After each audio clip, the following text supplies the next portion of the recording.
वज्रायाणं तिर्यणगुणपालरणं विषविशाऊढं शयाणे च कालम् अंचेमि पूजेमि वन्दामि डोंशामि दुःखको कम्मको वो हिलाओ शुगै गमनं समाहि मरणं जिनगुणसम्पत्ति हो मज्जं वन्दितुषुविशुद्धे दोमचल्मनों गयं पत्ते बोचामि शमे पाहुर्मिडमोशुय केवली भगवन्।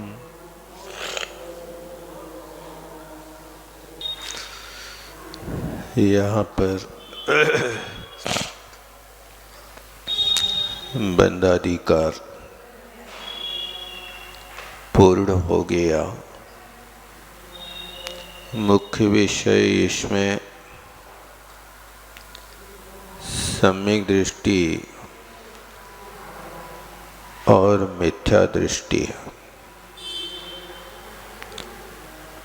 इनके व्याख्यान के माध्यम से प्रारंभ में 11 गाथाओं से इसका बहुत विशद वर्णन किया गया।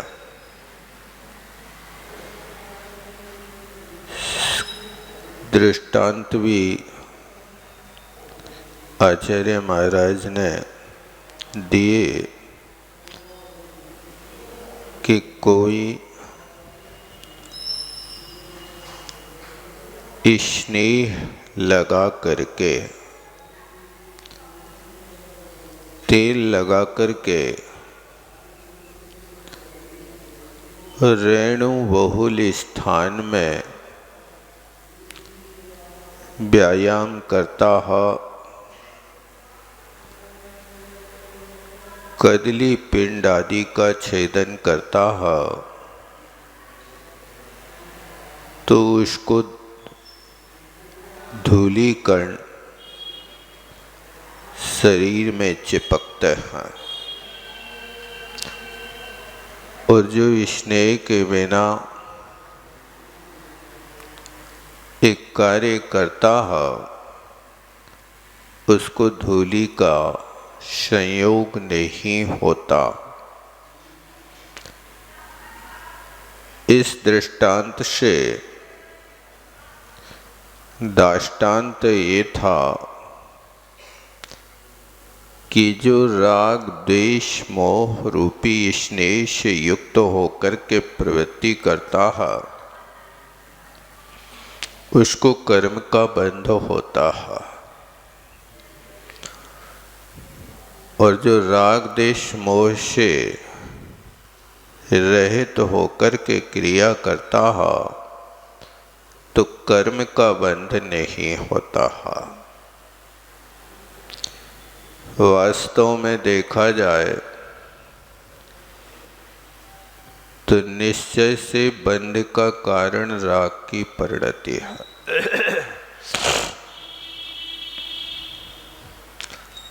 राग कहने से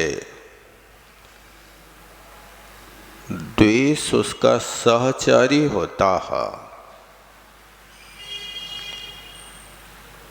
क्योंकि राग का स्थान आगे तक होता है, द्वेष का स्थान राग के पहले ही समाप्त हो जाता है। राग देश नौवें गुण स्थान तक होते रहते हैं, लेकिन द्वेष नौवें गुण स्थान के 7वें भाग में समाप्त हो जाता है। नौवें गुण स्थान के 8वें और 9वें स्थान में राग प्रधान और 10वें गुण स्थान में सूक्ष्म लोभ के माध्यम से होने वाला राग। राग के स्थान अधिक हैं, द्वेष के स्थान उससे कुछ कम है। बादर संप्राय नवम गुणस्थान तक द्वेष का अस्तित्व रहता है। इसलिए मुख्यता राग का कथन कर दिया जाता है, क्योंकि राग की प्रवृत्ति में जीव का काल ज्यादा व्यतीत होता है। द्वेष का उदय तो आता है, लेकिन द्वेष में ज्यादा देर टिक नहीं पाता। इस तरह से यहाँ पर मूलतः राग को ही बंध का कारण कहा है। और द्रव्य हिंसा, भाव हिंसा की अपेक्षा देखा जाए तो राग की प्रवृत्ति से रहित जीवों से यदि कहीं द्रव्य हिंसा हो भी जाए तो उसको बंध का कारण आगम में नहीं कहा। अपियता या चर्या, जो अप्रयत्न पूर्वक होने वाली चर्या है, वो चर्या बंध का कारण है। लेकिन प्रयत्न पूर्वक की गई चर्या, उससे यदि किसी जीव का कुचित कदाचित विघात हो भी जाए तो भी उसको आगम में बंध का कारण नहीं कहा। ये बात आचार्य महाराज ने कथन किया था और ये भी दृष्टांत दिया था कि प्रयत्नाचार पूर्वक चलने वाले मुनि महाराज ने ईरिया समिति से देख करके अपना पैर उठाया और उसी बीच यदि कोई क्षुद्र जीव उनके पैर के नीचे आकर कुंदक करके बैठ गया और वो जीव मर गया, तो उसकी मौत से महाराज को आगम में थोड़ा भी बंध नहीं कहा। क्यों नहीं कहा? क्योंकि महाराज तो प्रयत्नाचार पूर्वक चल रहे थे। उस यत्नाचार की प्रवृत्ति में उस अज्ञानी जीव ने उस स्थान पर आकर के अपना स्थान बना लिया। महाराज जी का इसमें कोई दोष नहीं है। इस तरह से इस विषय का उल्लेख किया और फिर इसके आगे अधा कर्म, उद्देश्य कर्म, ये पिंड शुद्धि को लेकर के कथन किया जाता है। आहार शुद्धि आदि के विषय में इसका विषय भी आचार्य महाराज ने रखा। इस तरह ये बंध अधिकार पूर्ण करके अब मोक्षाधिकार की चर्चा करते हैं। यहाँ पर बंध के बाद मोक्ष रक्षा, अन्य आचार्यों ने अन्य स्थानों पर निर्जरा के बाद मोक्ष रक्षा, दोनों में अंतर रखना। मोक्ष जब भी होगा तब संबर और निर्जरा पूर्वक ही होगा। लेकिन कुंद कुंद स्वामी की विवक्षा है कि बंध और मोक्ष, बंधन से मुक्ति मिलने का नाम ही मोक्ष है। ये बंध की प्रक्रिया समाप्त होती है तो वह संबर और निर्जरा साक्षात मोक्ष के कारण होते हैं। इसलिए दोनों आचार्यों के अभिप्राय को समझना, जिन आचार्यों ने संबर निद्रा पूर्वक मोक्ष कहा वे साक्षात कारण को पकड़ रहे हैं, और जिन आचार्यों ने बंध पूर्वक मोक्ष कहा कि बंध का नाश होते मोक्ष होगा, तो उनका अभिप्राय सिर्फ यही है कि जब तक बंध है तब तक संसार है और बंध समाप्त हुआ तो मोक्ष हो गया। इस प्रकार से यहाँ पर आचार्य महाराज ने अब इस मोक्षाधिकार का कथन प्रारंभ किया है, उसको अपन देखते हैं। अथ प्रविशति मोक्षा। अब देखो मोक्ष, क्योंकि एक नाटक चल रहा था,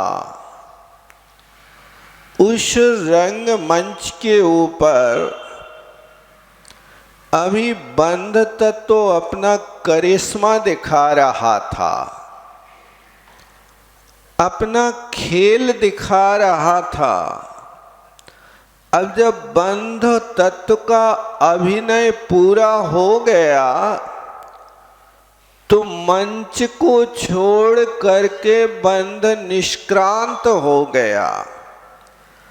अब जब बंध निष्क्रांत हुआ तो अब कौन सा पात्र प्रवेश कर रहा है? अब मोक्ष पात्र प्रवेश कर रहा है। इस प्रकार आचार्य महाराज सूचित करते हैं। उस सूचना के साथ कलश नंबर 180 यहाँ से प्रारंभ करते हैं। दुधा कृत्य प्रज्ञा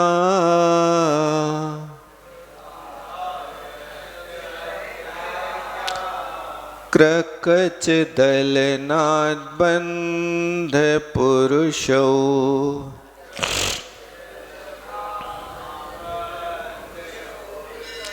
नयन मोक्षं साक्षात्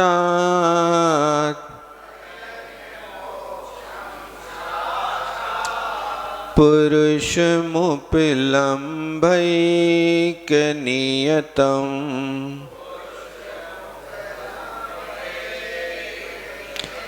इदानीमुन्मज्जत् सहज परमानंद सरसों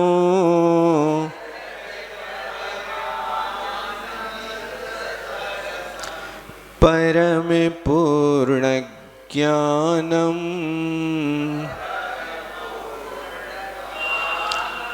कृत सकल कृत्यं विजयते।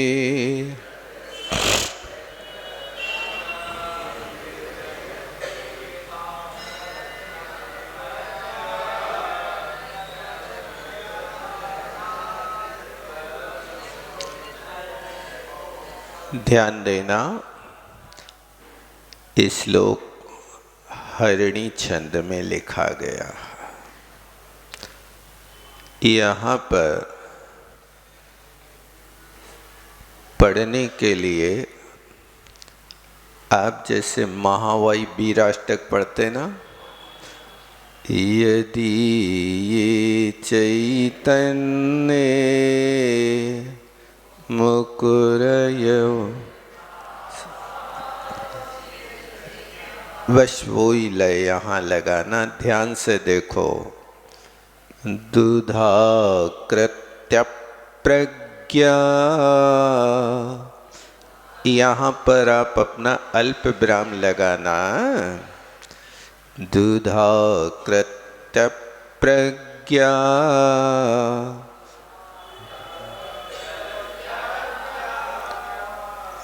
अब इसके आगे क्रकच पढ़ना। क्रकच दलनाथ बंध पुरुषौ, फिर नयन मोक्षम साक्षात। इतने अक्षरों को एक साथ पढ़ना। फिर पुरुष मुपलम्भैक नीतम इदानी मुनमज्जत सहज परमानंद सर्षम परम पूर्णम ज्ञानम कृत सकल कृत्यम विजयते। ऐसे पहले आप शब्दों को अपनी जिह्वा पर विन्यास करें। दूसरी चीज है कि संयोगी वर्णों को थोड़ा सा जोर दे करके बोला। जैसे प्रज्ञा है ना, तो प्रज्ञा में पा और रा है और उसके पूर्व में कृत्य है। तो थोड़ा सा आपको समझना है कि कृत्य के ऊपर थोड़ा सा जोर दे करके बोला है। दुधा कृत्य प्रज्ञा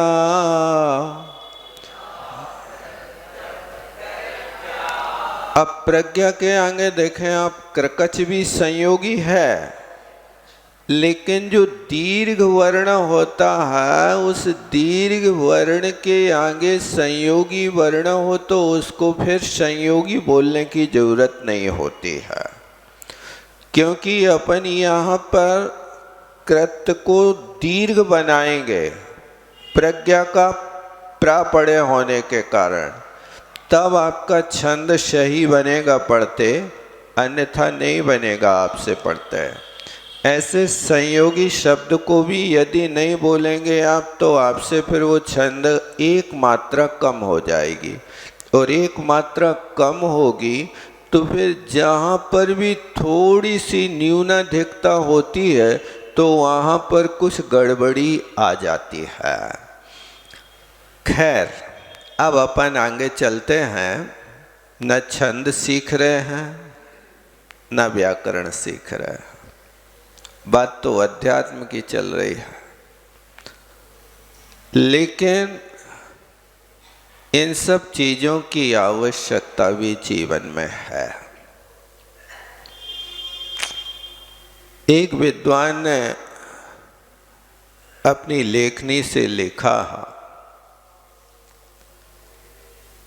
कि जिस व्यक्ति के पास संस्कारित भाषा नहीं है उस भाषा के विषय में गूंगा है। इसलिए इस भाषा का इतना ज्ञान कर लेना चाहिए कि जिससे अपना गुजारा चल जाए। आपका बेटा यदि कलेक्टर नहीं बन पा रहा है, सीए नहीं बन पा रहा है, डॉक्टर नहीं बन पा रहा है, तो कम से कम इतना तो पड़ जाए कि वो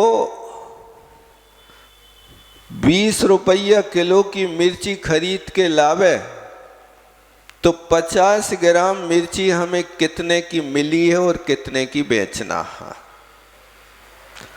इतना पड़ जाए तो भी वो बेटा भूखों नहीं मरेगा, अपना गुजारा कर लेगा।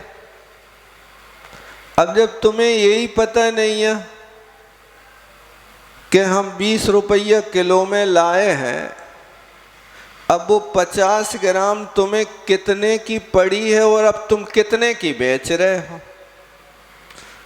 50 ग्राम और 20 ग्राम का भी तो हिसाब आना चाहिए ना, नहीं आना चाहिए। और एक निकलता है, आवाज लगाता है 1 किलो इतने के, आधो किलो इतने के, 250 ग्राम इतने के, 100 ग्राम इतने के। आप लोगों ने सुनी बाल? वो 10 ग्राम तक को रेट बता दो भाई साहब के 10 ग्राम 100 रुपया के 400 के 100 रुपया के 10 ग्राम ले लो। यानी वो किलो से शुरू करता है और 10 ग्राम पे आकर के आपको बता देता अब तुम्हारी जितनी औकात होवे उतना कर लो। अब यदि तुम 1 किलो खरीद के लाओ 10 ग्राम को हिसाब किताब नहीं जानो तो कैसे व्यापार करो। इसी तरह यहाँ पर भी तुम समय सार पढ़ो, प्रवचन सार पढ़ो, कर्म कांड पढ़ो, जीव कांड पढ़ो। इन सब पढ़ने के लिए तो भाषा इतनी तो हो कि कम से कम उस बच्चे की तरह तुम अपना गुजारा कर लो कि आचार्य महाराज का कह रहे हैं। उन्हें आचार्य महाराज से साक्षात बात करने की योग्यता तुम्हारे अंदर तब होगी जब आचार्यों की भाषा को समझने लगो। यदि तुम आचार्यों की भाषा को नहीं समझोते तो क्या तुम आचार्यों से साक्षात बात करोगे बताओ। इसलिए ये भाषा तुम्हें आएगी तो तुम्हें अपने आप में एक दिन अनुभव होगा कि जैसे हम साक्षात कुंद कुंद भगवान के सामने बैठ करके, नेमी चंद्र महाराज के सामने बैठ करके और धरसेन गुणभद्र जैसे महामुनि महाराजों के साथ साक्षात वार्तालाप कर रहे हैं। ये जो तुम्हें यहाँ से हिंदी का अनुवाद मिला है ना, वो तो वहाँ पर हिंदी का अनुवाद उनने जितने शब्दों का बना सो रख दिया, नहीं तो भावार्थ लिख दिया। भावार्थ का अर्थ क्या है? भाव अर्थ है। भारत का अनुवाद करोगे तो भारत का अनुवाद इंडिया होगा कि भारत का अनुवाद भारत होगा? बताओ क्या करोगे? देख लो आप कि यहाँ पर इंडिया तुम इंग्लिश में कहने लगे, लेकिन इंडिया क्या भारत का अनुवाद है? शब्दानुवाद है क्या? ये तो उनकी एक भाषा है, ये अनुवाद नहीं है। इसी तरह आचार्य क्या कहना चाह रहे हैं और हमारे लिए क्या परोसा जा रहा है, इसका तुम्हारे पास तो नॉलेज तभी होगा जब तुम आचार्यों की भाषा को समझने लगोगे। इसलिए कुंद कुंद स्वामी ने शुरू में आर्य और मलेच्छ कहा था कि मलेच्छ को मलेच्छ की भाषा में समझाओ। तुम हिंदी भाषी हो तो तुम्हें हिंदी भाषा में समझे हैं, संस्कृत और प्राकृत भाषा तुम्हारे गले न उतर है। यदि संस्कृत में व्याख्या करने लगे तो सब ऐसी निर्जरा गुण श्रेणी निर्जरा हुई है कि 15 मिनट में सभा खाली हो जाए। तुम ही पढ़त रहो, वो अकेलो माली बैठा रहेगा चटाई उठावे के लाने के, हमें लाइट बंद करने हैं और ये करना है। क्यों? तुम्हें वो भाषा रुचिकर नहीं लगती है, इसलिए ये भाषा यहाँ पर कह रहा है। अब देखो क्या लिख रहा है। आध्यात्मिक उन्नति के लिए कुछ नियम होना बहुत आवश्यक है। यदि आध्यात्मिक उन्नति चाहते हो तो ये 4 चीजें हमारे जीवन में होना चाहिए। सबसे पहली चीज, मौन रखने का अभ्यास रखो। क्योंकि आप अपनी आत्मा से बात करो और दूसरों से बात करोगे तो वितंडावाद खड़ा होगा, और आत्मा से बात करोगे तो स्यादवाद खड़ा होगा। तुम्हें कौन सा स्यादवाद करना कि वितंडावाद करना?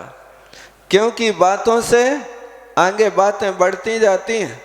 इसलिए आध्यात्मिक उन्नति के लिए मौन की साधना करो, और यदि मौन नहीं रह पाते तो हाना में उत्तर देने की कोशिश करो, और यदि ऐसा भी नहीं कर पाते तो सामने वाले के अभिप्राय को समझ के फिर आगे न बोलो, वो क्या कह रहा हो उसको समझ के बोलो। एक बार वात्स्यायन ने अपनी सभा में पूछा कि अपने राज्य में इतनी जातियां हैं, सबसे चतुर जाति कौन सी है? तो मंत्रियों ने कहा महाराज बनिया सबसे चतुर होता है, सबसे चतुर है, तुमने कैसे जानी? बोले नहीं, वे बहुत होशियारी से काम करते हैं, तुम कोई सवाल पूछो तो वे उत्तर तुम्हीं से मांगे, वे न दे हैं, वे बहुत चतुर हैं। तो बोले ऐसा कैसे हो सकता है, तुम्हारी बात नहीं मान सकते हैं, हम तो परीक्षा करें। उस सारे के सारे बनियों को राज दरबार में खड़ा किया गया। पहले खबर पहुंची उनके पास कि सबको राजा बुला रहा, तो सब लोगों ने मीटिंग करी कि देखो राजा बुला रहा, सावधानी रखना, यदि मौन रहोगे तो सुखी रहोगे, बोलोगे तो फंस जाओगे, क्योंकि जो बोलता है सो फंसता है। इसलिए कोशिश करना मौन रहना, राजा कुछ भी पूछे तुम्हें कुछ बोलना ही नहीं है। अब राज दरबार में सलाह करके गए तो राजा ने यहाँ गेहूं का ढेर लगा दिया, और गेहूं का ढेर लगाने के बाद में उनसे पूछा, कहा भाइयों बताओ ये क्या है? अब वे सबके एक दूसरे के सिर खुजाने लगे, क्या जानते नहीं हो? महाराज जानत तो हैं लेकिन याद नहीं आ रहा, बताओ। सब एक दूसरे का, तुम्हें याद है? तुम्हें है याद? तुम्हें तो याद हुई है ना? हमारी भी स्मृति निपक गई, बाहर ही रह गई। हम तो राजा के सामने खड़े हो के ऐसे कांप रहे जैसे शेर के सामने बकरियां कांपत है, हम तो भूल ही गए क्या है। राजा बहुत देर तक उनके सामने कहता रहा कि बताओ ये कहाँ है, लेकिन एक भी भाई ने नहीं कहा कि ये वस्तु है। अंत में एक समझदार व्यक्ति ने कहा, महाराज एक अक्षर आगे को आप बता दो। सुर राजा ने कहा गे, तो ये कहते हूं, काम हो गया। यानी तुमने गे कहा, हमने हूं कहा, गेहूं बन गया, ये गेहूं है। अब समझ गए बात? इसी तरह जैसे उनने अपनी रक्षा करने के लिए, क्योंकि गेहूं को तो दुनिया जानत है, लेकिन आज अलग से सवाल खड़ा क्यों कर दिया, तुम गेहूं पूछ रहे हो? कुछ जरूर दाल में काला है। ऐसे अवसर पर बुद्धि का प्रयोग करना कि यहाँ पर ये चतुराई का काम है कि तुम आगे न बोलो, आगे बोलोगे तो फंसोगे।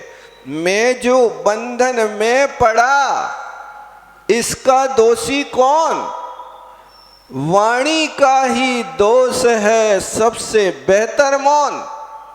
ये बंधन में पड़े हो तो किस लिए पड़े? ये बोलने के कारण पड़े, इसलिए सबसे अच्छा मौन है। तो आध्यात्मिक साधना के लिए सबसे पहली वस्तु है कि मौन होने के आप अभ्यास करो। ये बहुत बड़ी शक्ति है।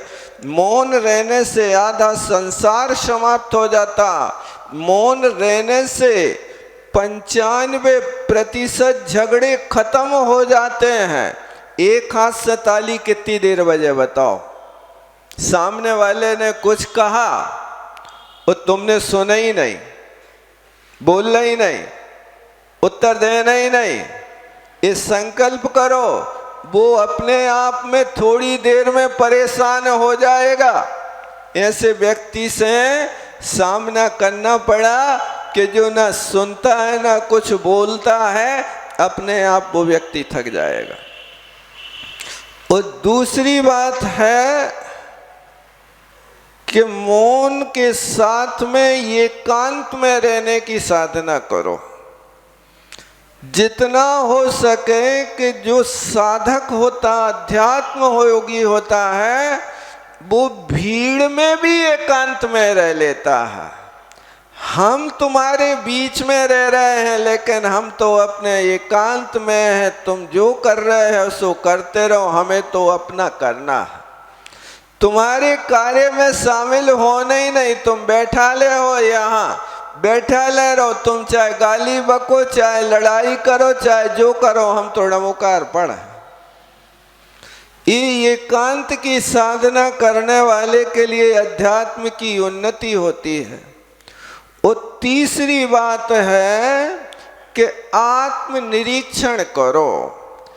अपने आप के लिए हमेशा देखते रहो और विचार करते रहो कि तुमने जो आज सुबह से शाम तक क्रिया करी है, इसमें कितना पुण्य है, कितना पाप है, कितनी संबर है, कितनी निर्जरा है, कितना बंध हुआ है, उसका आत्मनिरीक्षण हमेशा करते रहो। थोड़ी सी भी यदि आपकी आत्म शांति से एक प्रदेश भी यदि संक्लेश खिंचता है, तो कोड़ा कोड़ी सागर की स्थितियों को बांध के चला जाता है। एक क्षण की स्थिति में क्या हो जाए पता नहीं चलता, जीवन बर्बाद हो जाता है। माचिस के ऊपर काड़ी फेरी, अब वो काड़ी जल गई। तुम्हारा दीपक जले या ना जले, माचिस की काड़ी की जिंदगी तो खत्म हो ही गई। जली कई बार होता ना, जलाते हैं, फुर्र से जल जाती है और उतनी समाप्त हो जाती है। अब उस काड़ी को तुम दोबारा प्रयोग नहीं कर सकते हो। इसी तरह माचिस की काड़ी की तरह तुमने कसाय बढ़ा ली। वो बाहर के व्यक्ति का कुछ होवे या ना होवे, आत्मा के लिए तो बंधन हो ही गया। 70 कोड़ा कोड़ी सागर की स्थिति का बंध तो खराब कर ही गया। इसलिए एकांत रहने के साथ में आत्म परीक्षण करो। और थोड़ा भी यदि कोई ऊंच नीच कार्य हुआ है तो उसके लिए अपने आप का अपराध बोध होना चाहिए। ये चौथी बात है। यदि अपराध बोध हो रहा है तो समझ लेना कि जिस व्यक्ति को अपराध का बोध हो गया, उस व्यक्ति ने अपने आत्मा की सफाई करना चालू कर दी। बाहर की सफाई तो दुनिया करती है, अंतरंग की सफाई करने वाले तो बहुत दुर्लभ लोग होते हैं। इसलिए अध्यात्म की उन्नति के लिए ये 4 सूत्र हमेशा अपनाना चाहिए। हो सके तो मौन रहने की साधना करो। यदि मौन में भी आप अखंड मौन नहीं पाल पा रहे, तो उसमें आप ये विकल्प रखो कि 1 घंटा में हम 5 मिनट का प्रयोग करेंगे। ज़्यादा जरूरी होगा तो, और नहीं होगा तो फिर उसके बाद में आगे हम वाद विवाद नहीं करेंगे और संक्षेप में कहेंगे भैया बाद में बात करेंगे, मैं तो अभी थोड़ा व्यस्त हूँ, मुझे क्षमा कर दो। ऐसा हमेशा करो तो इससे भी मौन की साधना हो सकती है। और एकांत में रहने की कोशिश करो। एकांत वासा झगड़ा न झांसा। जहाँ एकांत होता वहाँ ना कोई झगड़ा होता है, ना कोई झांसे के काम होते हैं, बस शांति की जिंदगी होती है। एकांत में नहीं रह पाते तो वहाँ आँखों का संकोच होता है, अपना आता है तो भाव बदल जाता है। इसलिए ये करना। अब आगे कलसा देखते हैं। ये मोक्ष अधिकार के विषय में सबसे पहले मोक्ष पाने के पहले इन 4 चीज़ों की साधना कर लेना चाहिए। उसके आगे कहते हैं कि प्रज्ञा क्रकच दलनात् बंध पुरुषौ दुधा कृत। अब देखो बहुत अच्छी बात कह रहे हैं कि अभी तो बंद करके आए हैं, बंद हो रहा था, अब उस बंध को कैसे अलग करें? तो कहते हैं प्रज्ञा क्रकच, प्रज्ञा रूपी क्रकच कहलाता करोत। करोत तो जानते ना, लकड़ी काटते जिससे, आरी। तो प्रज्ञा रूपी क्रकच के दलनात्, दलनात् माने दलने से, उस प्रज्ञा रूपी करोत के चलाने से, जैसे लकड़ी के ऊपर करोत चलाते, आरी चलाते हैं तो एक अखंड लकड़ी के 2 टुकड़े हो जाते हैं, 2 भाग हो जाते हैं ना। अब 2 भाग हुए हैं तो उन दोनों को अब अलग कर दिया। इसी तरह प्रज्ञा रूपी छेनी के चलाने से बंध पुरुषो, बंध को, और पुरुष माने आत्मा को। पुरुष देखो यहाँ लिंग नहीं पकड़ना, यहाँ आत्मा पकड़ना। पुरुष किसे कहते हैं? पुरुगुण सेते इति पुरुषा, जो हमेशा श्रेष्ठ गुणों का सेवन करता है उसको पुरुष कहते हैं। श्रेष्ठ गुण है यानी अच्छे अच्छे गुण, जिस आत्मा में ज्ञान, दर्शन, सुख, वीर्य, ये अच्छे गुण आत्मा में हैं, पुद्गल में ये गुण नहीं है। धर्म काल द्रव्य में ये गुण नहीं है, इसलिए इनको पुरु गुण कहते हैं, श्रेष्ठ गुण कहते हैं। इसलिए आत्मा का नाम पुरुष है। लेकिन उस पुरुष को जान या लिंग गहणम, उस पुरुष को कोई लिंग के चक्कर में मत डालना। क्यों?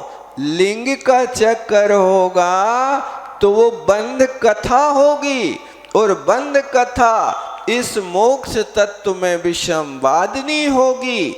इसलिए अब यहाँ पर उन दोनों मिली हुई वस्तुओं को अब अलग कर रहे हैं। किससे कर रहे हैं? प्रज्ञा छेनी से कर रहे हैं। जिन परम पैनी शुद्ध छेनी डार यंत्र भेदिया, वर्णादि रागादि निज भाव न्यारा किया। देखो क्या क्या बालक करा आपने। उस प्रज्ञा रूपी छेनी को डाला। कहाँ डाला? कहाँ डाला?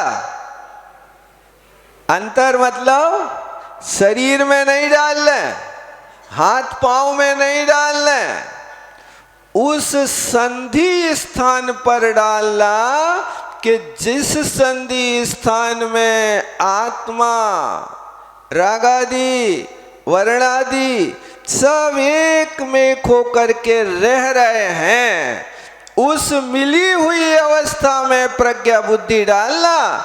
जैसे पानी में चाय डाल दी, शक्कर डाल दी, और क्या डालत? दूध डाल दिया। और क्या डालते हैं? केसर भी डालते हैं, इलायची चाय में, जो भी डालते हो कोई बात नहीं। अब चाय को इतनी चीजें मिला के अब कहाँ रख रहे हो? हंडी में, और हंडी को चूल्हे पे, और चूल्हे के भीतर आग लगा करके आओ उनको देखो। जो भिन्न भिन्न तत्व थे, वो भिन्न भिन्न तत्व चाय की पत्ती घुल के पानी को काला कर दिया, शक्कर के कणों ने घुल के पानी को मीठा कर दिया, और दूध के कणों ने उस पानी को जिसने काला बनाया था उसको सफेद कर दिया। देखो कितने काम करे उसने। दूध किस लिए डाल रहे? उस काली चाय की शकल निराली हो गई। अब वो आंखें देखना पसंद नहीं कर रही हैं। काली नहीं पिएंगे, सफेद दूध डाल दो, उसमें कलर कर दो। अब तो पियोगे बेटा, सफेद ही तो पियोगे ना। अब वो सफेद दूध किस लिए डाल रहा? सिर्फ कलर बनाने के लिए कि स्वाद लेने के लिए? स्वाद तो तुम्हें उस चाय को लेने, जहर को लेने, अमृत को थोड़ी लेने। तुम्हें तो चाय पीने है ना, चाय की आदत है। दूध किस लिए बर्बाद कर रहे हो? चाय पियो ना काली काली। नहीं, कलर बनाने के लिए आप चाय में दूध डालते हैं, दाल में मिर्ची डालते हैं। काय भैया मिर्ची नहीं है, वो तो कलर वाली है। कलर वाली मिर्ची चिरपिरी नहीं हो, वो अपने स्वभाव को छोड़ देती है। भूल में मत रहना, यस लिटी वही बनाती है जिसको तुम कलर कह के क्या खा रहे हो। ये अपने स्वभाव नहीं छोड़ते हैं, ये तो अपने स्वभाव में रहते हैं। अब देखो ये सारी की सारी चीजें मिला के क्या बना लिया? चाय। अब उसमें जो स्थूल तत्व थे, जो द्रव्य चाय थी, उस द्रव्य चाय को तो छान के छन्नी से बाहर फेंक दिया। अब जो भाव चाय है, जिस भाव चाय ने अपना रस ऐसा छोड़ा कि उस पानी को काला कर दिया। अब अपनी प्रज्ञा छेनी लाना, उस प्रज्ञा छेनी से अब सब चीजें अलग अलग करना। चाय में जो चाय की पत्ती पानी में घुल गई, अब उस चाय की घुली हुई पत्ती को पानी से निकालना, दूध के प्रदेशों को दूध से, पानी से, चाय से, शक्कर से अलग निकालना। उस चाय में से आपके पास है ताकत कि तुम चाय की पत्ती को रस निकाल लो? नहीं निकाल सकते। जब तुम चाय की पत्ती के रस को नहीं निकाल सकते तो आत्मा को कैसे कर्मों से निकालोगे? आत्मा तो संश्लेष संबंध के साथ बनी, ऐसा ही संबंध है आत्मा का जैसा संबंध उस चाय पत्ती का पानी दूध शक्कर के साथ हो गया। अब तुम्हारा भेद विज्ञान वो करेगा कि दूध का दूध करेगा, पानी का पानी करेगा, चाय को चाय करेगा, शक्कर को शक्कर करेगा, आगी को आगी बनाएगा। सब चीजों को पृथक पृथक करना, तब तो तुम्हारा भेद विज्ञान है। ऐसे भेद विज्ञान नहीं है कि यहाँ वेदी पे बैठे भगवान की प्रतिमा से उठा के यहाँ की यहाँ विराजमान कर दो। ऐसे भगवान इस शरीर रूपी वेदी में बैठे सो तुम जब चाहो तब मोक्ष में बैठाल दो, जब चाहो तब संसार में ले आओ। ऐसा है क्या? ये देखो क्या लिख रहे हैं। प्रज्ञा छेनी काम करती है, यहाँ पर लोहे की छेनी काम नहीं करती है। वो प्रज्ञा छेनी के माध्यम से, अब कला तो वो है कि जब तुम यदि चाय में से, पानी में से चाय की पत्ती अलग निकाल लो, मोटी नहीं छानने वाली, जो रस है उसको निकालो। कैसे निकालोगे? लगाओ प्रज्ञा। लोग दूसरे खाने पीने की चीज़ों में बहुत बुद्धि लगाते हैं। एक महाराज के पास एक महानुभाव नींबू लाए। अब ये महाराज हरि के त्यागी थे, सो बोले नींबू नहीं लेना है। बोले महाराज हरो नींबू नहीं है, ये सूखा नींबू है। सूखा नींबू क्या किया तुमने? अरे नींबू को सुखा दिया हमने। कमाल कर दिया, नींबू के रस को सुखाओगे तो बाकी क्या बचेगा? यही तो प्रज्ञा बुद्धि है। बोले हमने पूरे नींबू के रस को निकाल के थाली में फैला के हवा में सुखा के और फिर सुखा के लाए, हरी हरी सूख गई। अब तो सूखा सूखा नींबू का रस बचा। देखो ये सूखा नींबू ले लो, आप हरि के त्यागी हो ना। तो ये क्या हुआ? ये कार्य में, भोग के कार्य में तो प्रज्ञा छेनी बहुत पैनी है। ऐसे नहीं लोगे तो ऐसे चला देंगे, ऐसे करेंगे। लेकिन अब वो थाली में फैला के शक्कर अलग निकालो और पानी अलग निकाल दो, चाय की पत्तियां। एक आध दिन करना कोशिश जा करके, नहीं निकाल पाओगे। इतनी प्रज्ञा छेनी हो गई कि दूध में से क्रीम निकाल रहे लोग। अब हमें ऐसी मशीन बना के बताइयो कि उस चाय में से चाय के रस निकल जाए और शक्कर अलग निकल जाए। कोशिश करना एक आठ। जुगाड़ टेक्नोलॉजी तो बहुत चलती है भारत, इसको भी जुगाड़ लग जाए तो अच्छा है। समय हो गया।